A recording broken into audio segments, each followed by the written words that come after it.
Ramdam sa patok na pasyalan tuwing Semana Santa ang kalbaryo ng mahal na langis. May ilang dumidiskarte para matuloy pa rin ang kanilang biyaheng Baguio. At nakatutok doon live si Bea Pilar. Bea? Ivan, sa lagay na ito, hindi pa gaano karami ang dumarayo dito sa Baguio City ngayong Semana Santa. Pero may ilan tayong nakausap na tinuloy na lang daw yung matagal na nilang nakaplanong bakasyon kahit aminadong apektado ng taas presyo sa langis at iba pang mga bilihin. Karaniwang dinarayo ang Baguio tuwing Semana Santa. Pero ngayong taon, masakit na sa bulsa ang pag-akyat sa summer capital ng bansa. Dahil malayo-layo ang biyahe natin paakyat ng Baguio, syempre, kailangan natin magpakarga ng diesel. Sa isang gasolinahan sa Quezon City, mahigit 120 pesos na ang kada litro ng diesel. Halos 3,000 pesos ang ibinayad namin para sa full tank. Maluwag ang daan at dire-diretso ang biyahe namin kaninang madaling araw. Halos 1,000 pesos din ang binayad namin sa toll. Pagdating sa Rosales, Pangasinan, bahagyang mas mura ang petrolyo sa ilang gasolinahan. Sa Pangasinan namin naabutan ang barkada ni Lizzie at May na piniling magdala ng sariling sasakyan paakyat ng Baguio. Nagpa-full tank na sila ng diesel dahil marami naman silang mag-aambagan. Kung sakaling magko-commute ka, mas mahal tapos wala rin gaanong masakyan, ganun. Kaya mas prefer namin sariling kotse talaga. Kung sa Baguio sila nagpakarga, mahigit 136 pesos per liter na ang diesel. Mas mahal ng 16.35 pesos kaysa sa pinakarga naming diesel sa QC. Mahigit 250 kilometers ang aming biyahe mula QC hanggang Baguio. Lagpas pa sa 25 liters ang nakonsumong diesel, katumbas ng mahigit 3,000 pesos. Ang pamilya naman ni Queenie, team commute paakyat ng Baguio. Galing sila ng Cebu at nung Desyembre pa nilang binalak mag-Baguio. Hindi puno ang bus na sinakyan nila galing Pasay, pero halos 700 pesos ang ticket. Mabigat din po. But na-plan na po kasi tapos napaglaanan na po ng budget. Expected na mahal kasi tumaas yung gas. Pansin naman nakausap naming bus driver, mas kaunti ang mga biyahero ngayon. Tugma sa obserbasyon ng Baguio City LGU na nabawasan ng 30 to 50% ang mga bus trip sa Baguio dahil sa pag-alagwa ng presyo ng petrolyo. Malaki talaga yung tinumal ng biyahe. Kasi last year halos pagdating namin ng terminal balik agad kasi maraming pasahero. Ngayon wala talaga. Pagkakaunti ang pasahero, tinatransfer na lang namin dun sa susunod na bus kung talagang kaunting-kaunti. Ivan, simula kaninang umaga hanggang hapon, medyo maalinsangan pa rin po yung panahon sa Baguio. Pero unti-unti nang lumalamig at inaasahang aabot ng mga 18 to 19 degrees Celsius ang temperatura dito mamayang gabi. Samantala, nag-abiso po yung Benguet Electric Cooperative na magkakaroon ng scheduled power interruption sa ilang bahagi ng Benguet, kabilang na ang piling mga lugar dito sa Baguio City mula Lunes Santo hanggang Miyerkules Santo dahil sa pagkukumpuni ng mga kawad at poste. Yan muna latest mula rito sa Baguio City. Balik sa iyo, Ivan. Maraming salamat, Bea Pinlac.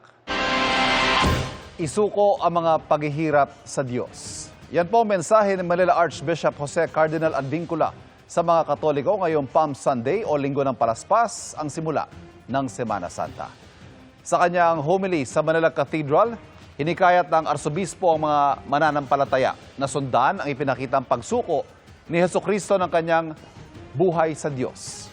Dumagsa sa mga simbahan ng mga Katoliko para sa Palm Sunday, kabilang sa Antipolo Cathedral. Ayon sa ilang nagtitinda, tumaas ang presyo ng palaspas na nasa 30 to 50 pesos na dahil sa mahal na materyales at gasto sa pagbiyahe. Nagpaabot din ng pakikiisa sa paggunita ng Palm Sunday si Pangulong Bongbong Marcos. Anya, ipinaalala ng paghihirap ni Kristo na ang kadakilaan na hindi matatagpuan sa kapangyarihan kundi sa sakripisyo at pagtulong sa pinapasan ng kapwa. Ngayong biyaheng Semana Santa, hindi napigilan ng mahal na petrolyo ang travel goals ng ilan. Pila-pila nga mga pasahero sa airport. At mula sa NAIA nakatutok live si Darlene Tan. Darlene. Ivan, marami na mga pasaherong pabiyahe papunta sa mga probinsya o palabas ng bansa. Kaya hindi nawala ng pila dito sa NAIA Terminal 1 buong araw.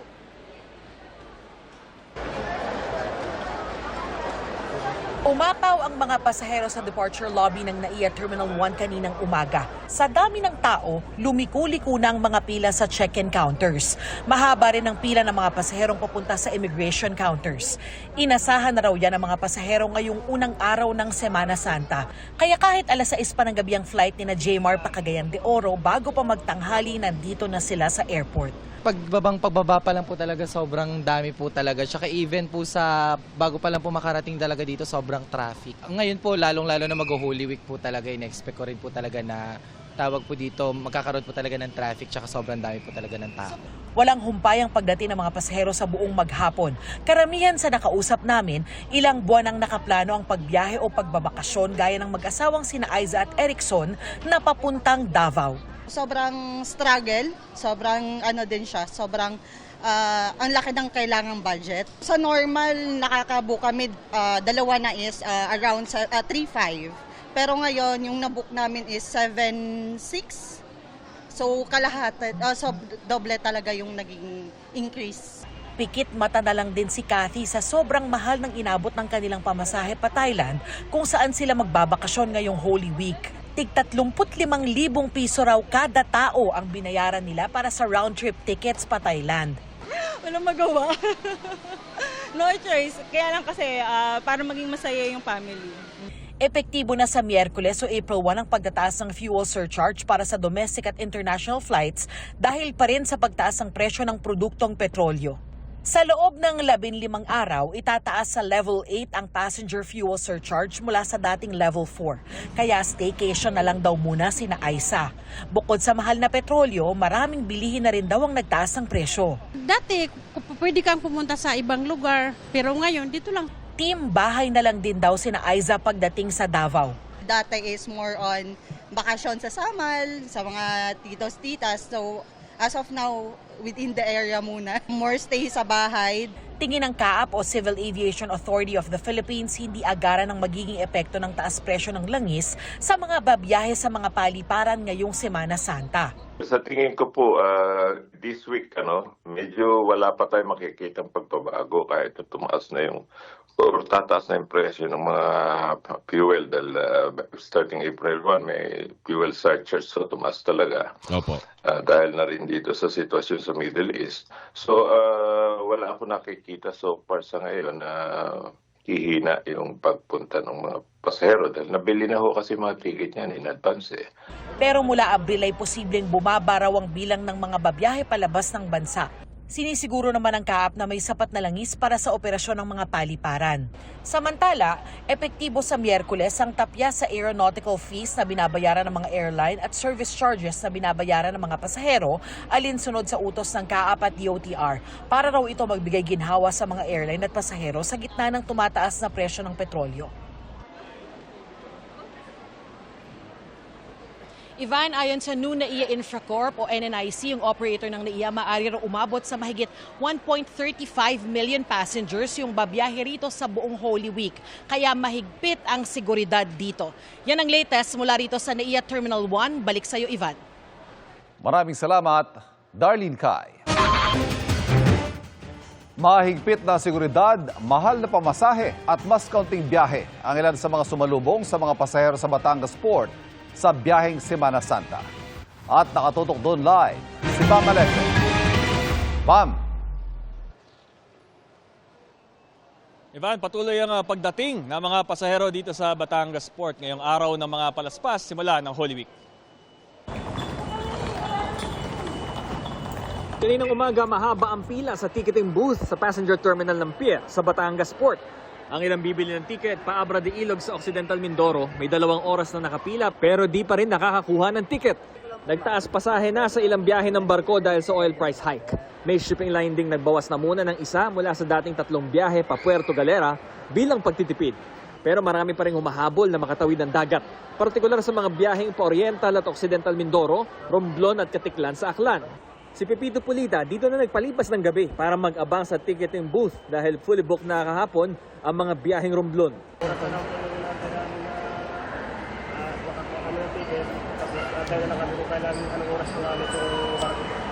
Mahigpit ang seguridad na pinatutupad doon.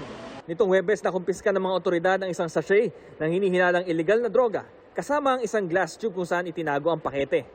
Nakuha ito sa isang pasaherong biyaheng Calapan Oriental, Mindoro. Bawal din magdala ng matatalim na bagay at mga flammable material sa mga sasakay sa barko. Inaasahan ng Philippine Coast Guard na gaya noong isang taon, aabot muli sa halos 3 milyon na mga pasaherong maglalayag ngayong Semana Santa, lalo na sa Martes at Miyerkules Santo. Sa assessment ng PCG, hindi umano gaanong naapektuhan ng mataas na presyo ng langis ang dami ng biyahero. Sisiguraduhin po natin na wala po tayong paaalisin na anumang barko o anumang motorboat na lagpas po sa kapasidad. Kasama rin po dyan ang pagpapaigting po natin ng security measures. Kaya nag-deploy rin po tayo ng ating mga Coast Guard K9 working dogs sa mga major ports. Kasama po yung pag-deploy ng ating mga sea marshals. Evan, ito makikita ninyo sa aking likuran, ito yung mga ticketing booth. Bagamat hindi mahaba yung pila sa ngayon, ito yung laging may tao, laging may inquiry. Ito ang latest mula rito sa Batangas Port. Balik sa inyo. Maraming salamat, Bam Alegre.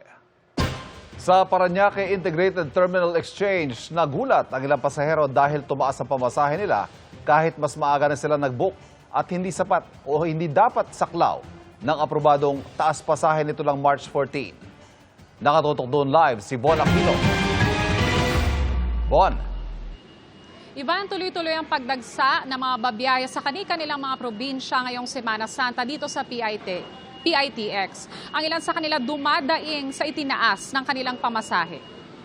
Ngayon nagulat ako kasi February 10 nakabili ng 880 pesos na tiket pa doon Sorsogon si Ami Berbensana.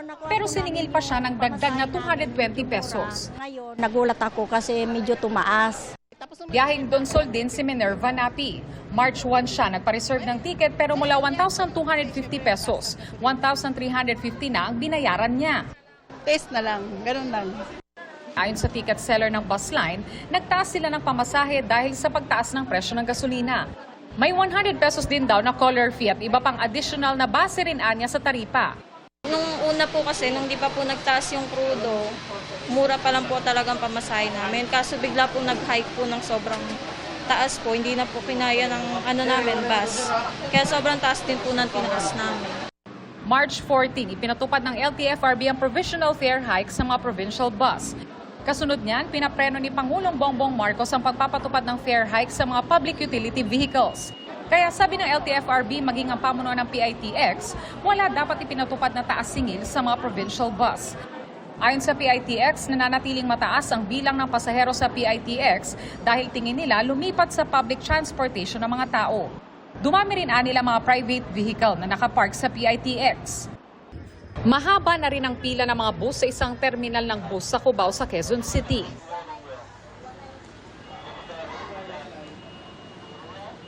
Ivan, kumpara kanina mas dumami na yung pasahero dito, no? And as of 4 p.m., nasa mahigit 100,000 na yung foot traffic dito sa PITX. Ivan? Maraming salamat, Bon Aquino.